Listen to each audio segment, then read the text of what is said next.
Thank you so much for tuning in to She's All Over the Place with Kiriaki. That's me. Welcome to She's All Over the Place. I am so excited to have you here. I have a really impactful episode for you today. It's with Jordan Bayne. She's a filmmaker, and we're going to talk about everything arts and entertainment, films, filmmaking, and the projects she's worked on, and so much more. So first, Decentralized Pictures. DCP is a 501(c) nonprofit organization born out of the idea that great talent in art can be discovered anywhere through blockchain technology. How cool is that? DCP creates consensus among the community of film fans and filmmakers around the stories and talent that move people most. DCP has set up the world's first democratically selected film fund and network of industry partners to support film projects that audience want to see most. As a nonprofit organization, DCP opens up the film financing world to a daring and passionate new generation of filmmakers and filmgoers, wherever they may be. DCP strives to empower the community to choose which films get made, effectively creating new keys to the filmmaking industry, which have historically been held by the gatekeepers of Hollywood. In its first pilot test, DCP provided the talented, thriving filmmaker Tiffany Lynn finishing funds for her short film Poachers, which has now been featured in a variety of film festivals. DCP's mission is to support independent artists, as well as filmmakers from underserved and underrepresented communities. If you're an aspiring filmmaker, submit your projects. And if you're a film fan, join DCP and earn by reviewing. DCP invites anyone and everyone to sign up and join the DCP community, launching May 20th, 2022. You can find all the social media handles in the show notes. But here we go. We have Instagram, Twitter, Facebook, and Discord. Instagram, decentralized_pictures. Twitter, DCP_foundation. Facebook, Decentralized Pictures. And you'll find the link to Discord in the show notes. Jordan, how are you? I'm great. I'm super happy to be here with you and ready to dig in. This is fun topics. Yes. It's going to be a very impactful episode. So everyone take notes and or be prepared to listen again and or share this with your fellow content creators, because that's who we are and what we stand for, sharing this information with others. And so we can work together as a community and a team, because for anyone who is making films and or in productions, or even if you're just an audience member, you see those credits. It takes a village, and we can't do it alone. Although, we may want to, and we were told along the way, to do it ourselves. We need each other. We really do. And so, Jordan, I appreciate you being here, honoring me. I honor you, sharing space and to learn and grow together and make a valuable impact on our profession in Hollywood, arts and entertainment. Let's go. So, where are you from? I'm originally from the Smoky Mountains, but that was so long ago. I feel like I really did most of my growing up in New York City. So I'm a New Yorker, really, in my heart and soul. Beautiful. And how did you get into filmmaking? Well, like a lot of people who started out as actors, there were not a lot of complex roles being written for women at the time that I was coming up. But I had the good fortune to immediately, when I got to New York, I was training, but also to get a manager and agent right off the bat. And I booked my first audition, and I did a series, and I got a lot of momentum up top, but all the roles were pretty much the pretty girl on the arm of the dude, or all of those very, non-impactful roles, right? And I was like, I don't know about you, but all the women I know are super complex and incredible and deep and profound, and I'm not seeing this represented on the screen. So at some point I started writing things because I thought, well, let me write myself something, something that I can, dig into. I mean, the things that I did go up against, like Angelina Jolie for Gia and things like that, where it came down to me and her. Yeah, but she was amazing. Wait, hold the phone, because that movie is just so raw and edgy. Love it. That's so cool that you were up for that role. Oh my gosh, wow. Yeah, that, and also Boys Don't Cry.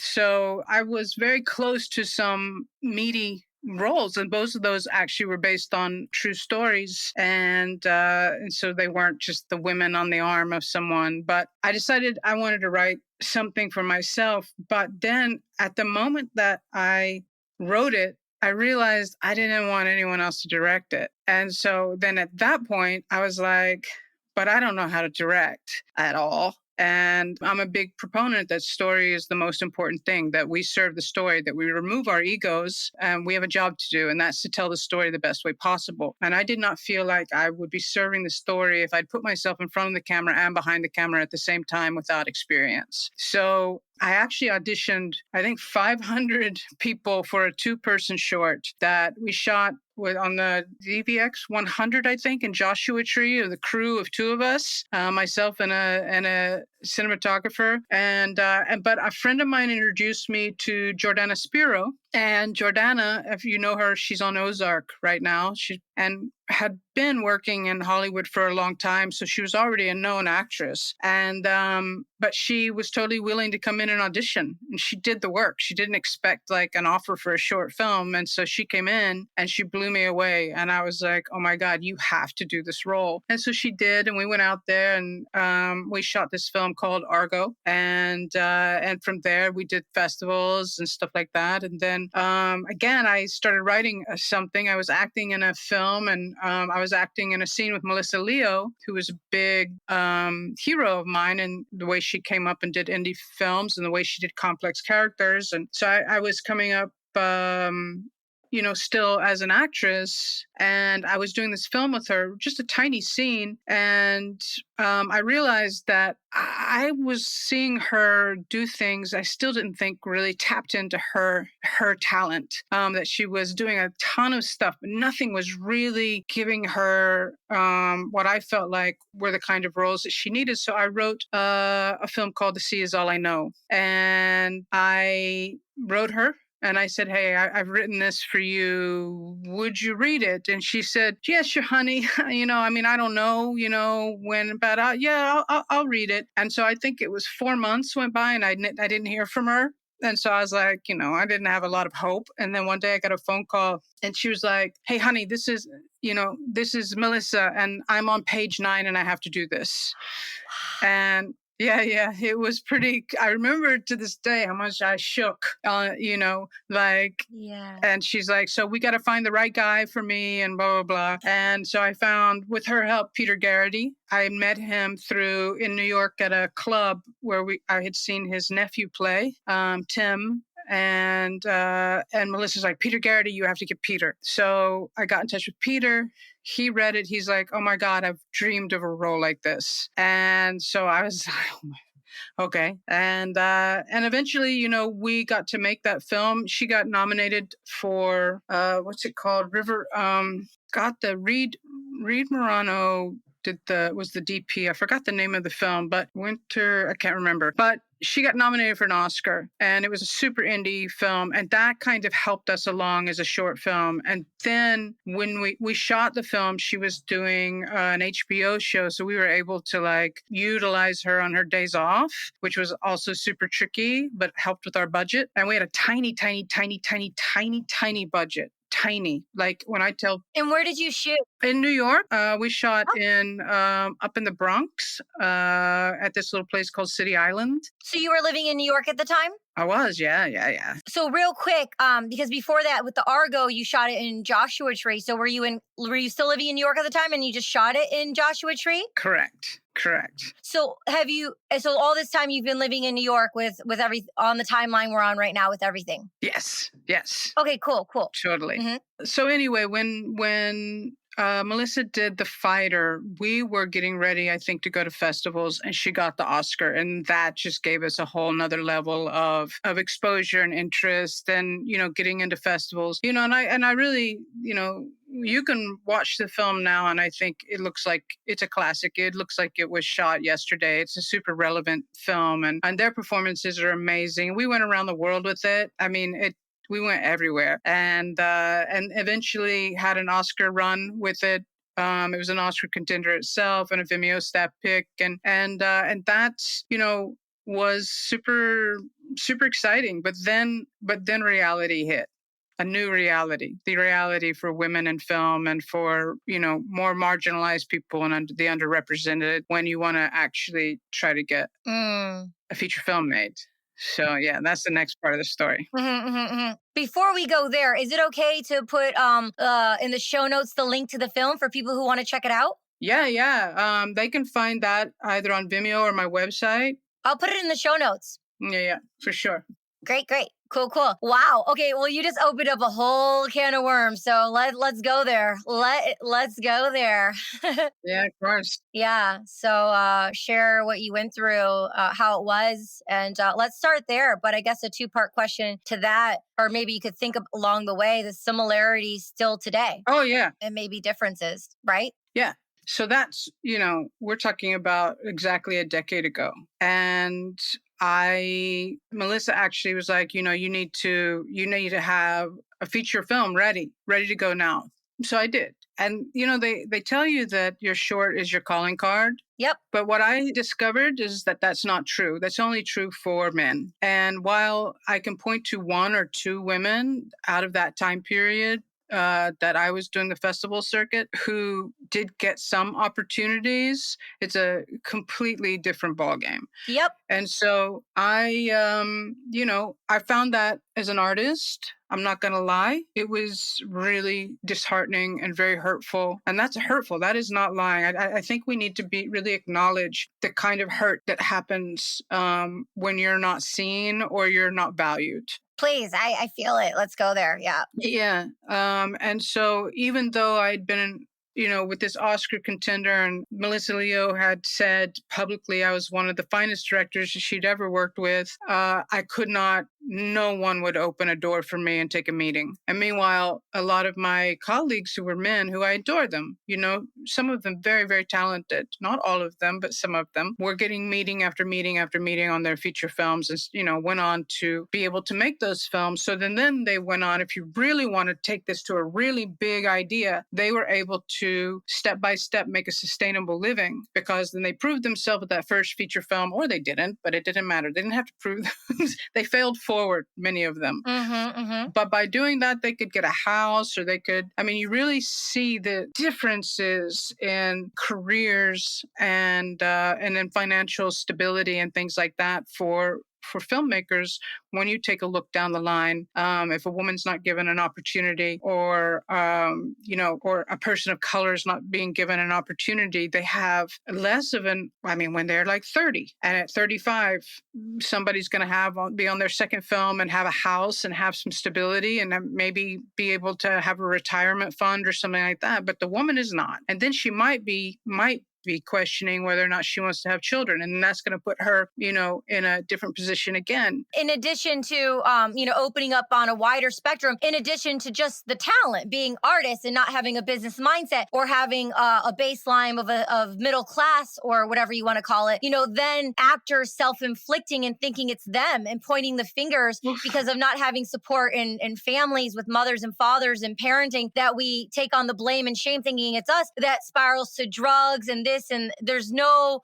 education in the baseline, when it's really just the nature of the business and that people don't talk about. So I'm grateful we're having this conversation and shedding light upon light, and it's a part of like who we are, what we're doing. So this is really great. Thank you. Yeah, it's, again, I go back to it, there's some deep wounds that come out of that, and a shame, like, am I not good enough? Am I not talented? It's hard not to doubt yourself along the way. I sometimes look at myself and I say it. I'm like, I have fucking guts of steel. Yeah, yeah. Yeah. All right. Yeah. So I've struggled with that, and I'm not gonna lie. It was a hard decade. Hard financially.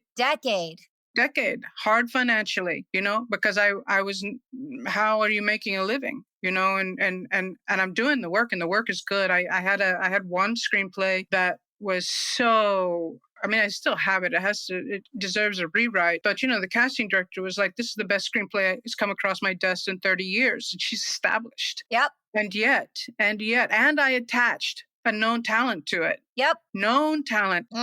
And I was talking to Gersh for packaging and all of this. And still, Domestic, international, foreign sales. This is a bookable, known talent for domestic and international here. yeah. So Right? that's an American film that I had. So Mm-hmm. again, it's hard not to turn it in on yourself and say, what's wrong with me? And that's what I see a lot of people doing. And then you can't pay your bills and you think, what's really wrong with me? But then you really believe in yourself. Yeah.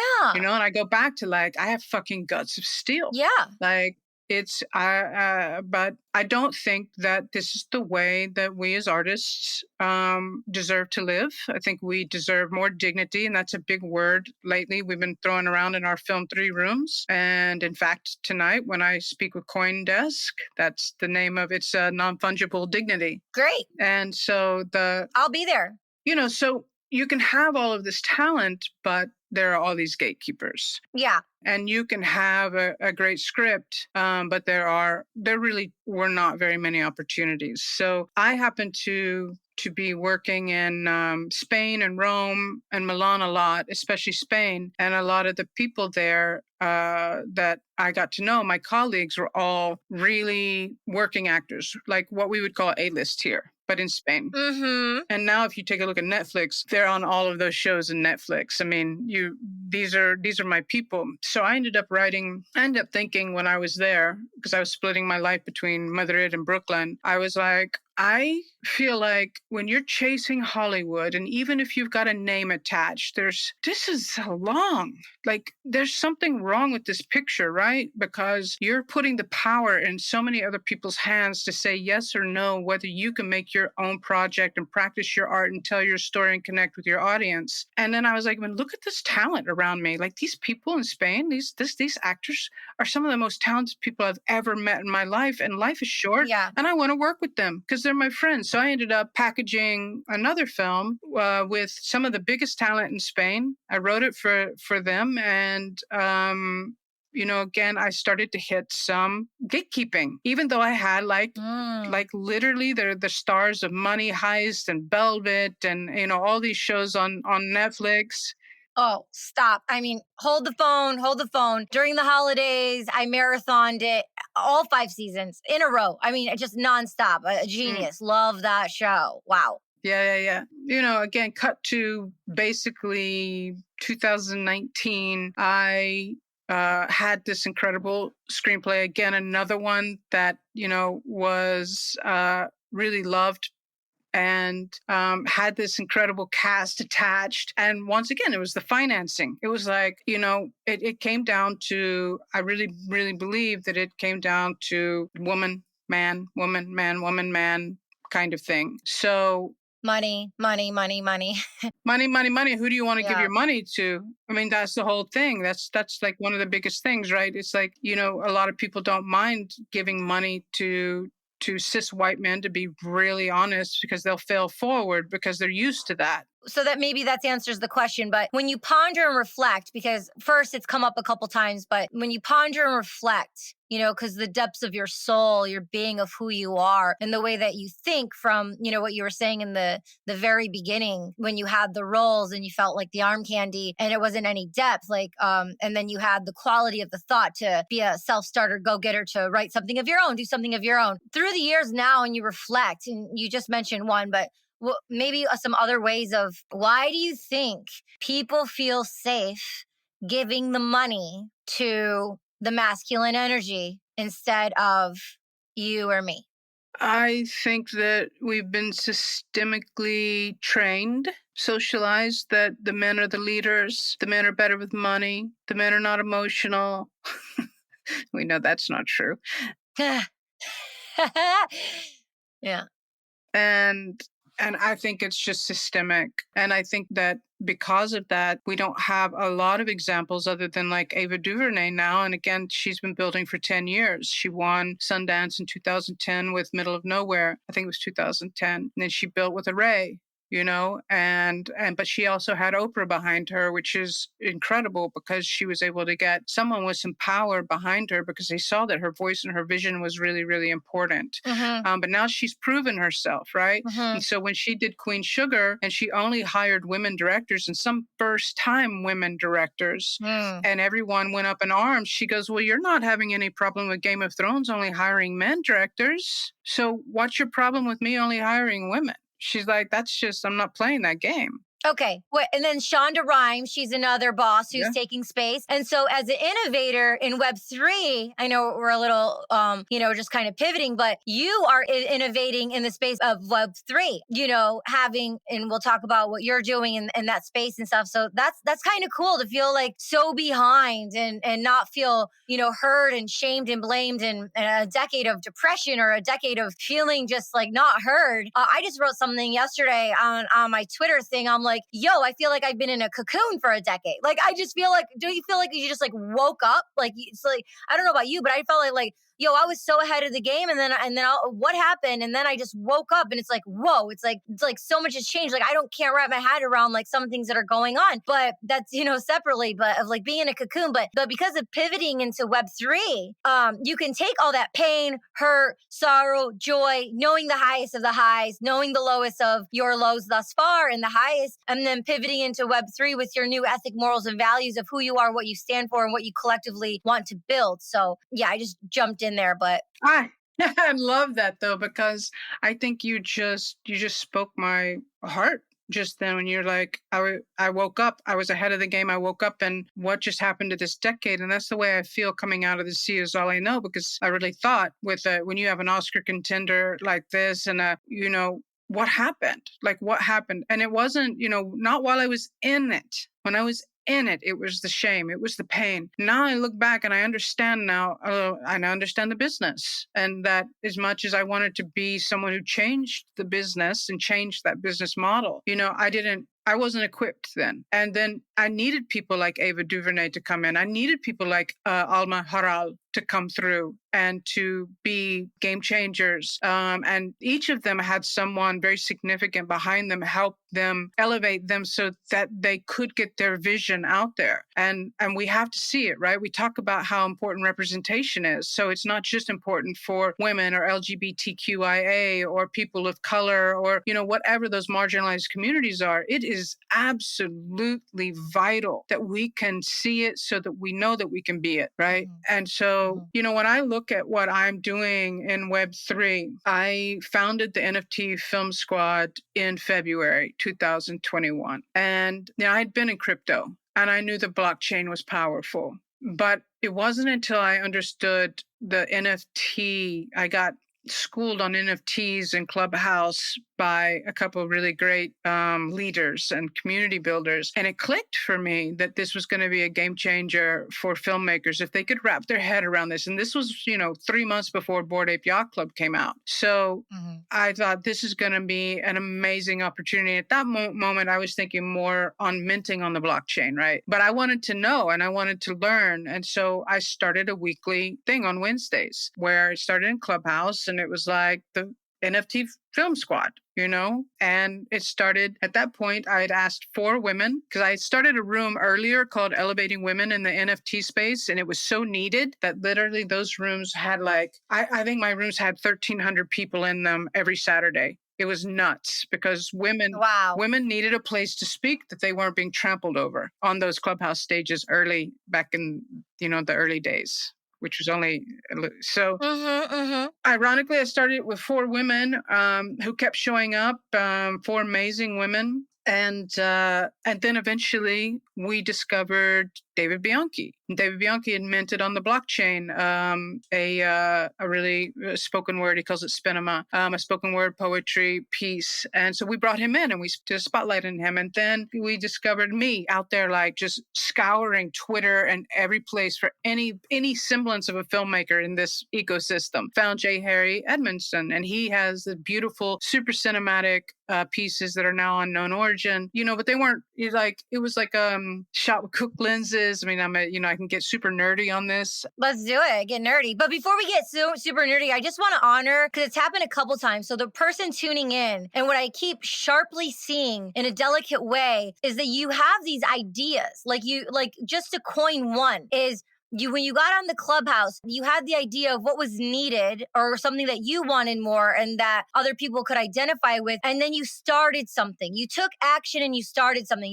As a creator, it's our duty as a human to birth and to create. It's the gift. And you take action instead of just like wandering and looking for a room or hoping it'll happen. You take action. So person tuning in, like, when the idea comes, to actually like start messy and, like you said, grab another person or two or do it yourself, but make it happen. Like, you take the action. So I just want to honor you and just hold on that moment, because it's very impactful and powerful, because people are listening and they're spiraling and they don't know where to start. You start with taking action one step at a time. For sure. You have to pick up a camera, go out and do it, or, take a breath. How do I want to do it? But start the engine. Get the engine going. Yeah, or let's nerd out for a minute, or even start researching the different technologies of cameras and lenses we can use. Like, start there, and then it'll lead you to the next interesting thought to research. Absolutely. Absolutely. Yeah. So you're saying you're about to get a little techie on. Yeah, so I was getting techie because I love Cook lenses, and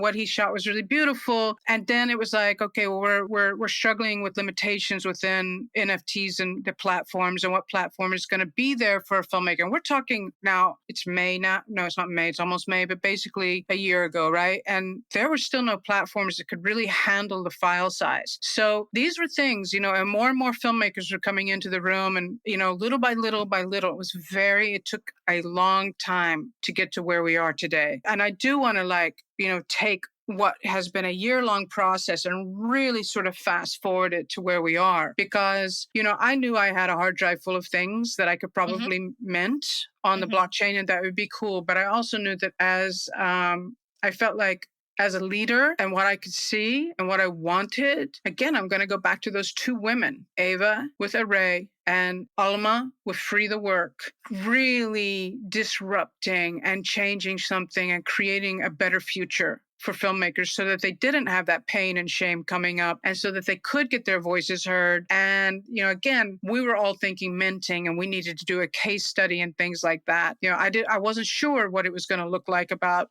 funding for a feature film or distribution for a feature film or any of this that we are now so deeply into and talking about. So that time, I knew that I had not seen a full story. Like, I had not seen something on the blockchain that was super cinematic, that had a beginning, middle, and an end. But I did know that there were major limitations that I had to lean into. So if you think that we shoot in 4K, I'm nerding out again. So we shoot in 4K, right? And you want to shoot, especially if you have a particular style and a voice that you want heard, then you know that you don't want to lose that cinematic experience for the people. But yet you're shooting 4K. And at that time, OpenSea, which is the biggest platform, was only offering a 50 megabyte limit. 50. But fortunately, by the time, and all of them, Super Rare is still the same, I think. It's got awful. Known Origin, Maker's Place, none of them were ready for filmmakers. But Zora was a protocol that was really interesting. And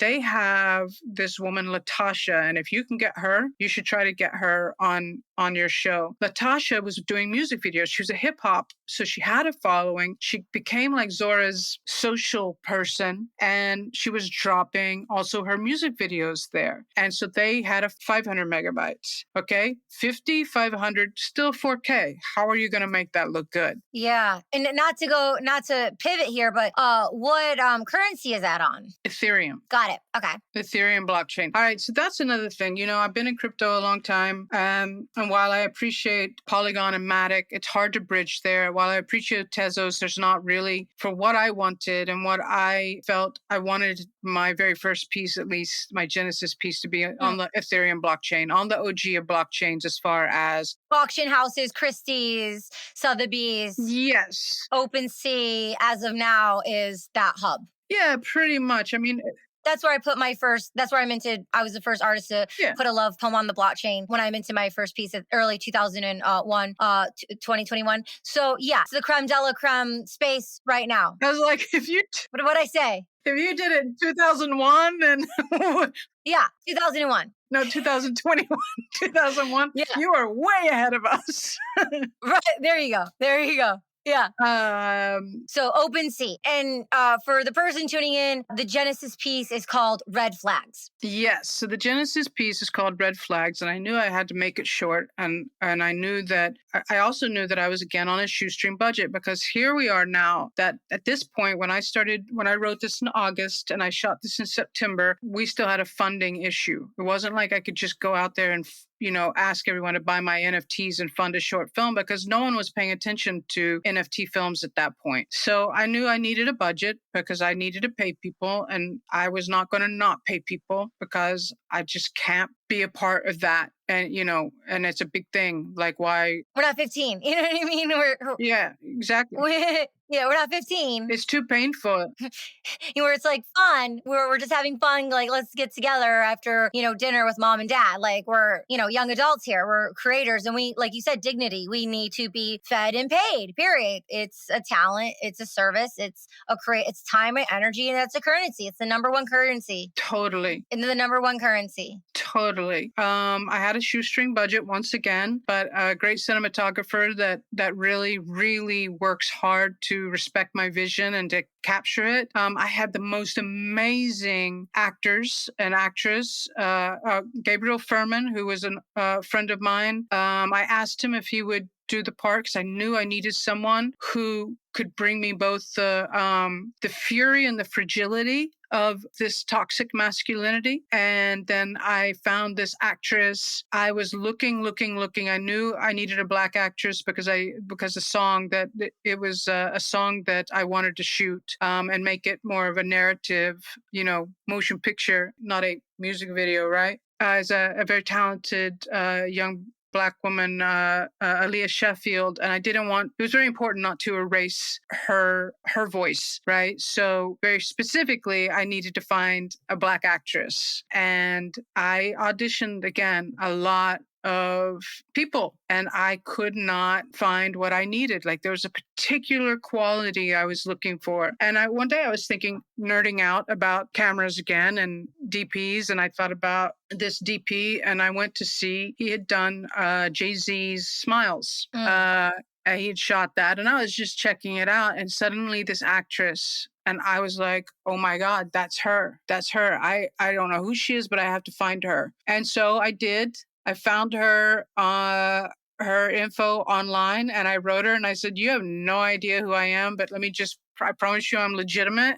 Here's you can check up these things on me. But I would really like to talk to you about a project. And I didn't audition her. I got on a Zoom with her and I had a conversation because I know what I want, and I can see it and feel it in someone just by a conversation. Oh, and yeah. she had everything. It was a big emotional journey she had to go on. If you watch Red Flags, it's it's about the deconstruction of a toxic relationship and breaking those cycles. And it required a lot of her. It required so much from her. And she showed up and she delivered.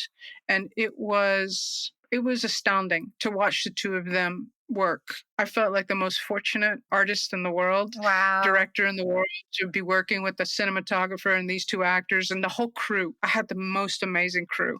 I'm sure she feels the same way, because I just know as an artist personally, and anyone who's tuning in, like, okay, because I'm very cautious of, there's spams and risk and bots. So it's like, okay, there is possibility for someone great like you to come along and offer something amazing that could be authentic and beautiful and be magnificent more than we'll ever know, because that person is probably now on the blockchain, but probably didn't even know about the blockchain, and now is going to go down in history of, being a legend, of being one of the very first projects as an actor on the blockchain. And, it's just like, it's so beautiful how the universe shows up for us and these things unfold in unexpected ways. And yeah, shout out to the crew. Gotta love the crew.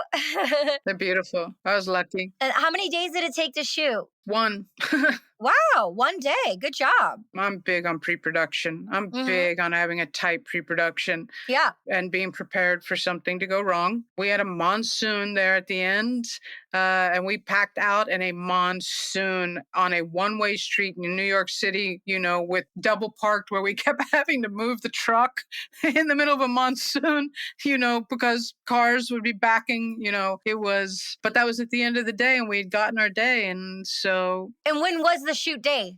we shot in September, end of September. Hmm. And then I didn't drop until January because, again, going back to file sizes and things like that, color correction, really important to me. If you saw the films, there's a very particular, stylistically, very particular use of light and dark, especially, really leaning into the dark and the darkness of what it's like to be in a toxic relationship. And then the revelation that she is particularly having in this moment, as again, we see them in the light and we see them, both of them in their darkness, in their dark moments. And then, and then it does resolve. So in the beginning, middle, and an end. So yeah, it took us one day, and then, but post took a long time because I ended up color correcting. I edited and then I color corrected, and then we had to figure out how to make sure that it didn't lose its cinematic quality when it got compressed down for Zora. Yeah, I've been in a lot of Twitter spaces, and that's been a big topic about, the anticipation of filmmakers of dumbing down the quality and losing the color, the pigmentation. Those things are so important for the artistry and for the movement, like you said, of the lighting and the shadows. Before we continue, just on a psychological level for like brushstrokes, I just kind of want to clock these things. So like Clubhouse, early 2021, started a room with the collective. Spaces were there. Do your own research. Everyone sharing stories, kind of being like, the scientists, like you said, a lot of pre-production. This is like kind of like feeling it out, getting a feel, like getting some legs, sowing seeds, growing some legs, understanding the foundation. And then maybe 9 months later, inaction, or less than 9 months of inaction, because you must, if you did a lot of pre-production based on the short film, so you were in it for since the beginning of 2021, then somewhere along the line you did your diligence for pre-production, finding the talent, auditioning everyone, shooting it in one day in September, and then October, November, December, dropping it January, the end of January on the 26th, 2022, and then, but you started the film squad though at the beginning of 2001, so you already had 2021. What did I say? 2001. I know you want to go on the Space Odyssey. Yeah. 2001. 2021.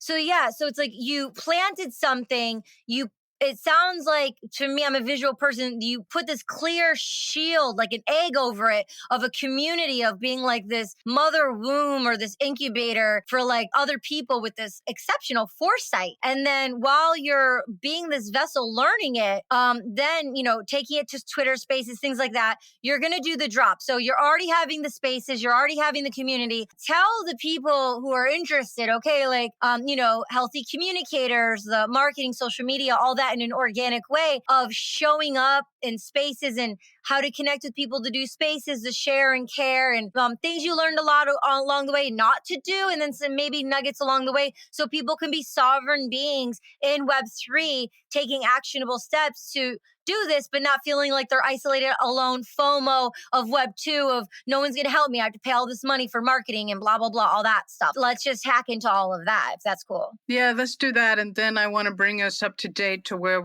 how fast this has moved into Film 3. From my drop in January to where we are today is incredible. That's a really great question. The marketing, when no one was making noise about NFT films in January at that point, by the time I was starting, I rolled out, myself. I figured out a marketing plan based on what I had seen with a lot of the other PFP projects that were being dropped. And I had made great friendships with Sheila Darcy and Trish Retta and, so many other people, Charmaine and Ash Cooper Kearns and Charmaine Hussein and Ash Cooper Kearns. And we had really, as women, been trying to like make sure that our voices were heard. So when it came time to do this marketing, I knew, one, that there was a mental health element to this that I really wanted to touch on, like that this is really a social impact piece, and that I wanted to dig into those conversations. I didn't want to just be like, oh, hey, I've got a film, go out and become its collector.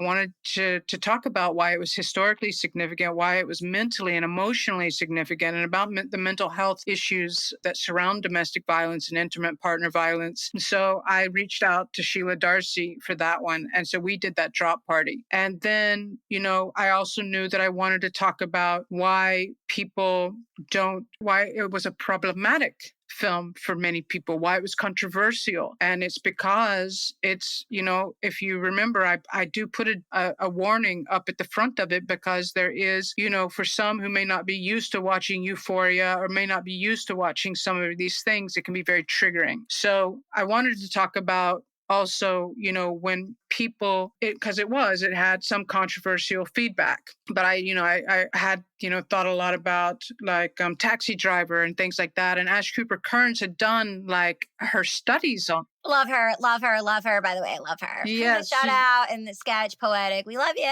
all of you. Yes. Yes. And so I knew that she told me she had done a study on this in school. And so it was an opportunity to talk about film as controversial and as activism in a way, why these stories need to be told and why they're important stories. So we did that room. So this was all part of the marketing. I knew that there were several conversations that needed to be had around this film because it checked a lot of boxes. It wasn't just a music video that just entertained people. It really checked a lot of boxes. So the marketing is probably the hardest part, was really showing up on Twitter and Discords and Spaces and Clubhouse and talking, because nobody was talking about NFT film then. And no matter if it was 2 people, 3 people who showed up to the conversation, or 300 or 3,000, it's the quality and the ripple effect of the impact. So is that correct? For sure. Yeah. I mean, it was, I learned this as an actor. If you have one person show up for your little black box theater, you've got a one person audience, and they felt they're bringing you value, right? And so it's an honor to do your performance for one person. So for me, just to have a few people come into a room, if that happens, they are there, and for some reason they believe that they're going to get value. And so it's an honor to have that conversation. Yeah. It's important for the person tuning in, and why I really wanted to break that down, because, they're thinking the macro, the millions, and the social media. It's like, get there quick. And it's like one person is the ripple effect and adds the value and brings you that joy. And that's exactly perfect. Full circle. Thank you. Any other thoughts on that? Because I definitely want to jump into innovation and the speed of any other exciting things you. Sure. I think that this space moves really fast, and I think you have to take a lot of care that you don't FOMO. If you don't know what FOMO is, that's fear of missing out. And that you don't turn in on yourself. Like, let's say you mint something, but you're not lucky. Like I had a very important collector the day that I minted. And she's a legend in the NFT space. Her name's Claire Silver. And she was at Christie's, and she, sold at Christie's and things like that. And she saw the value in what this historic piece plus the story. So I'm just really lucky, right? But there are a lot of people that are minting and they're not getting their collector immediately. And so if you're actually minting something, I think you just have to be patient. And the other thing that's really key in Web3, and it's truly the Web3 ethos, is community. Community is everything. And it's really what you give. It's not what you take. So, and this is, something I started a thing called the Lab New York in 2010, which was an IRL, in real life lab for actors and writers and directors. And we would meet in my Brooklyn loft. And then we had it once a week. We also had it in Madrid once a week, and Rome, and once a week. I had expanded because the ethos was community. If you come in and give, the idea being that a rising tide floats all boats, right? Or the idea being, if you want to go far, you go together. If you want to go fast, you go alone. So, and I think that, in the Web3, it's we want to go far together, and it's really community oriented. And so again, I'm going to throw it right back out to Sketch Poetic again. She gives to community, and that's why people feel seen and heard by her. And so if you're coming into the space and you don't have a community yet, find a community. And that's where the NFT Film Squad is really great, because the core ethos of the squad is not one project. The squad is there as the community, as the hub, as the central spot for all the film projects, whether they're Flinch, the film franchise, or Miguel Faust and Calladita, or whoever comes in. Our mission is to make sure that we provide as much of the accurate information, that we have each other's backs, that we support each other, that we celebrate each other, and help people figure out and trailblaze this ecosystem together. So if you don't have a community, you don't come with a built-in one, find one. Find a community that you really connect with. 1,000. Real quick. So with your film red flags, did you use Web2 money like US dollar, or did you raise crypto? Actually, I got crypto and then I converted it. So it was given to me, the executive producer. She had gotten, her name's Margaret Corvid. She's amazing. She'd gotten. Thanks, Margaret. We appreciate you. Yeah, we do. And she's brilliant. She's a brilliant artist herself. And she had gotten fortunate in that when Twitter dropped their NFTs for free, they airdropped them to a few people. She got one. And she literally flipped that the next day for, I think ETH at that point was around $2,000. So she flipped it for 50 ETH. And that gave her some money to work with. And she wanted to pay. Cool. Yeah, she wanted to pay it forward because that's it. That's the ethos. What you just said, and you said it clearly, but just in another way, but the same way, reinvesting art with art. The crypto, and then she had the gift, she paid it forward, she earned some, and then she took a piece of the pie and paid it forward through you, and then and the beat goes on. Yeah. Yeah, exactly. And I think it's an important part of the story, for sure. Yeah. So she sent crypto, and then I converted that to fiat, which we needed to pay our vendors and things like that in New York, and people pay their rent. So yeah. Yeah. Wonderful. Thank you for sharing everything. You're such a blessing. So let's take a deep breath and focus in on innovation. What's up next? And you're speaking at the Cannes Film Festival coming up shortly here. So spill it. Let's hear the juice. Yeah. The crypto Hollywood juice. The crypto Hollywood juice. I think the most important thing to know right now is what's happened between January and today in the Film 3 vertical. Really, it's a vertical. We are creating a new vertical. And film, when Julie Pacino entered with Keepers of the Inn in January and sold out as the very first. And there is nobody else. Everyone keeps calling themselves the first, and I keep trolling them on Twitter. The blockchain doesn't lie. Julie Pacino's Keepers of the End was the first feature film fully funded by NFTs. Yeah, and it sold out in less than 30 minutes. I was there for it. No, it didn't. I got to tell you, no. It didn't. The photo she took at the Madonna Inn? Yeah, it didn't. She said, because we shared stages so many times. I know her story. Yeah. It actually started in December and had a very slow start. And then something happened. I can't remember what happened in January, and maybe. Yeah.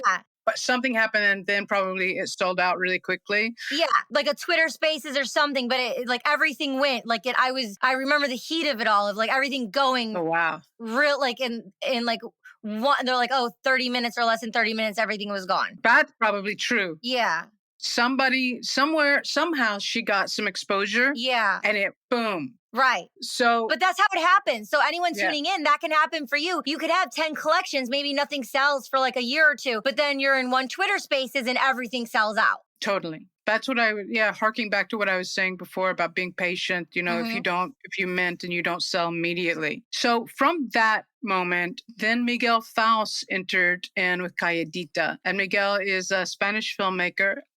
So this is the first European film funded by NFTs. He's almost fully funded now. And what he's done really brilliantly is he's cross-pollinized. So he's a member of Punks and a member of Bored Apes and a few other these communities. So he was really able to get them interested. And then really, literally, in January, end of January, all of February, Miguel, Julie, and I were on all of these panels together because suddenly there was this incredible movement, not just of do we mint on the blockchain and get a collector, do we do editions? Do we do one-of-ones? Where do we price them? No, we can fund feature films. Yeah. Wow. Yeah. With an innovative use. Now you can't just, this is not Kickstarter. This is utility. This is what are you giving your community?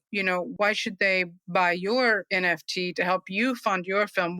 How is this a win-win situation for both of you? And a symbiotic, a constant. Yeah. So this really blew my mind. It was like, I think it was January that I interviewed Julie, and it was like, I suddenly clicked for me. Mm-hmm. Again, I have been doing this every week and basically daily, obsessed with this since February before. So this is like in my 11th month in this, and this space moves like light speed. Oh, yeah. So since that time, suddenly there's been a real incredible growth spurt of, with Blockbuster DAO coming in, with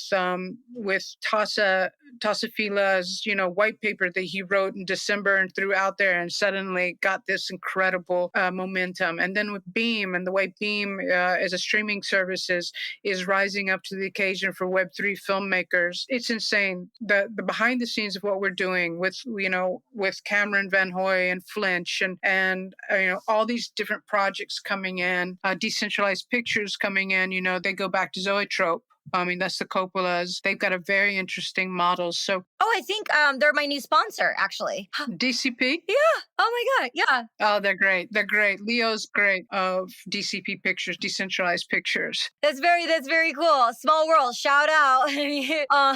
Yeah. So a couple of exciting questions. So Miguel that you mentioned, you must have posted something, because I definitely follow him as of a few weeks ago because of something you posted. So that was cool for you to shed a little light on who he is and what he's doing in the space. It's just a brushstroke. And then also, because we kind of ran past the Julie part, I remember like a few months ago, it was the funds were going to be used for her feature film that was going to be shooting in June. Is it still scheduled for June, or is the date moved? September. Both of them are now scheduled for September. Okay. The cool thing Julie is doing is something that I would find very difficult, is that she's literally taking her screenplays to her community and saying, okay, give me input. What do you want to see in your and I'm like, yeah, I don't think I can do that. But she's inviting the community in that way, which is super cool. Miguel, on the other hand, he already had his screenplay done, and so he's inviting his community in a different way. Miguel, he runs our Monday with Miguel, the Squad's Monday with Miguel spaces. So Miguel and I are super close. We're